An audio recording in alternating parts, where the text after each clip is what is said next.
एक सविस्तर बातमी पाहणार आहोत। राष्ट्रवादीची आज बैठक होण्याची शक्यता आहे। मुंबईमध्ये ही बैठक होणार असल्याचं कळत आहे आणि या बैठकीला सुनेत्रा पवार मार्गदर्शन करणार आहेत। 22 जुलैला उपमुख्यमंत्री अजित पवार यांचा वाढदिवस असतो आणि त्या निमित्तानं राबवण्यात येणाऱ्या वेगवेगळ्या सामाजिक उपक्रमांबाबत सुद्धा या बैठकीमध्ये चर्चा होण्याची शक्यता आहे।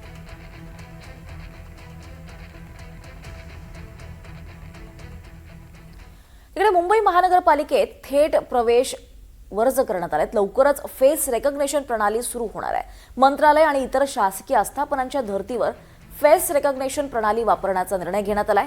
मुंबई महापालिकेच्या प्रत्येक प्रवेशद्वारावर फेस स्कॅनिंग मशीन लावण्यात येणार आहे।